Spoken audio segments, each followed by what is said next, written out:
Bismillahirrahmanirrahim.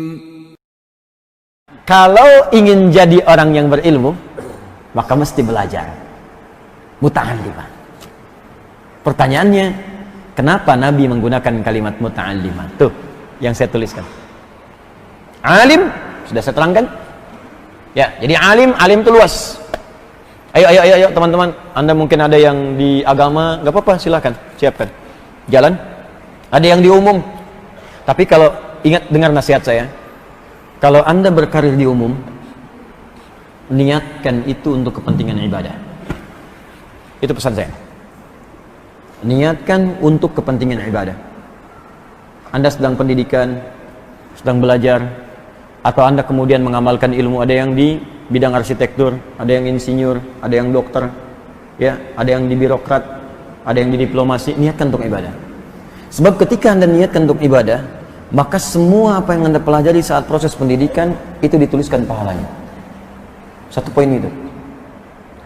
Yang kedua, jadi punya nilai akhirat. Yang kedua, ketika Anda lulus dan Anda akan beramal, Anda akan langsung mendapat bimbingan Allah supaya menunaikan tugas pekerjaan Anda sesuai dengan koridor dan hukum-hukum Allah. Anda akan dijaga dari perbuatan maksiat. Itu akan menjaga Anda. Jujur akan terus menjaga kita. Jadi maksiat itu dijaga, dijauhkan.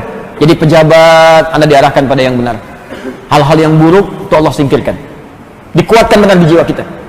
Dan yang paling dahsyat, karya yang akan dia buat otomatis jadi pahala. Contoh, Anda kuliah di salah satu kampus misalnya, apapun itu untuk jadi insinyur. Anda niatkan untuk ibadah, bahkan sambil menghafal Quran, sholat dijaga dan sebagainya. Begitu lulus, Anda bikin jalan. Anda niatkan untuk ibadah, ya Allah, saya niatkan jalan ini yang dibangun memang proyek dunia, tapi niatnya akhirat. Begitu jadi jalannya, saya niatkan untuk ibadah, ya Allah, tolong jadikan setiap yang pakai jalan ini, ya Allah, berada dalam kebaikan. Begitu jalan itu dipakai oleh orang sholat akan ke masjid, setiap orang yang sholat lewat jalan itu, maka dari setiap orang yang lewat itu Anda mendapatkan bagian pahalanya tanpa dikurangi sedikit pun. Ada orang mau umrah lewat jalan yang Anda bikin, Anda mendapat bagian pahalanya. Anda yang bikin pesawatnya, Anda yang bikin pipa wudhu tuh, pipa keran tempat wudhu, Anda yang bikin, yang Anda niatkan beribadah, dunianya dapat, bayaran dapat, gaji dapat, akhirat pahala dapat. Setiap orang wudhu Anda dapat pahalanya.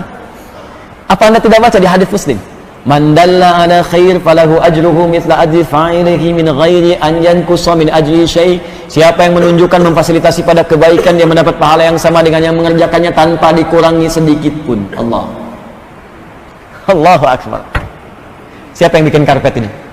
Kalau cuma diniatkan untuk dunia, cuma dapat dunianya. Tapi berapa banyak orang sujud di sini? Siapa yang bikin speaker ini? Ustaz nggak punya ilmunya. Fikih speaker. Fikih itu penggunaan hukumnya. Yang bikin speakernya nggak bisa. Kalau nggak bisa bikin, mana Ustaz teriak-teriak sampai belakang. Nih, kedengaran suara saya, Bu? Belakang, kedengaran? Kedengaran? Tidak. Nggak, makanya nggak bisa jawab. Kedengaran suara saya? Kedengaran, karena ada ini. Ini wasilah ini.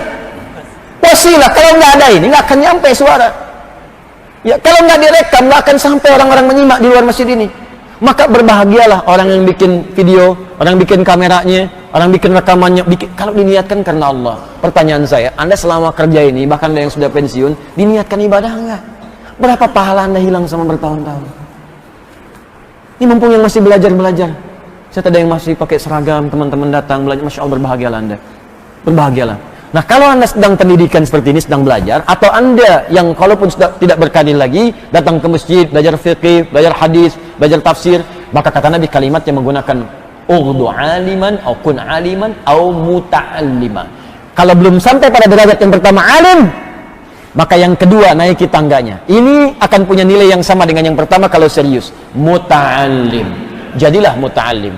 Jadilah pembelajar. Teman-teman, pembelajar punya dua kata dalam bahasa Arab. Satu, darisun, dari kata darasa yadrusu, darsan wa dirasatan fahuwa darisun. Ya, orang Sunda biasa mengamalkan kalimat ini. Ayo ngadaras. Ngadaras itu dari bahasa Arab, dari kata darasa. Oh, berarti hujan deras bahasa Arab? Bukan, itu beda. Ya, itu beda. Banyak kosakata bahasa Arab di bahasa Indonesia, termasuk bahasa-bahasa daerah. Ya, bahasa Sunda yang bahasa pasaran, betung, ya, perut, batnun, ya, batnun. Dari kata batnun, dari kata perut, batnun. Bahasa Indonesia lebih banyak lagi, musyawarah, bab, gitu kan, lebih banyak lagi diserap. Makanya orang Indonesia kalau belajar bahasa Arab itu akan cepat. Karena hampir 60% kosakatanya, ya saya spesialisasi saya di bahasa. Ya, bahasa Arab untuk mendalami Al-Qur'an. Jadi saya juga mengkaji untuk tafsirnya, ya, fikihnya, hukumnya, tapi dasarnya tetap di ilmu bahasanya, karena ini yang paling penting. Nah, teman-teman, ternyata 60% di bahasa kita itu rata-rata terambil dari bahasa Arab. Makanya akan cepat. Insya Allah akan cepat.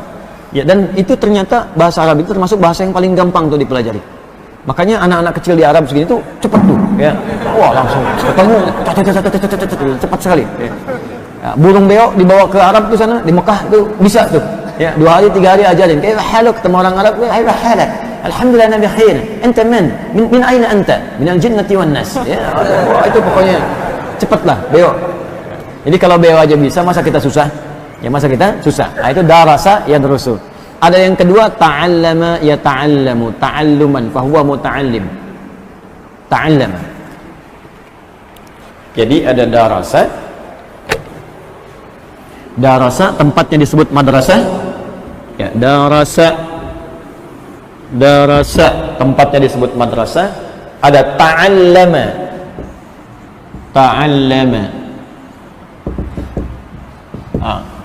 Darasa orangnya daris, yang mengajarnya mudaris, tempatnya madrasah.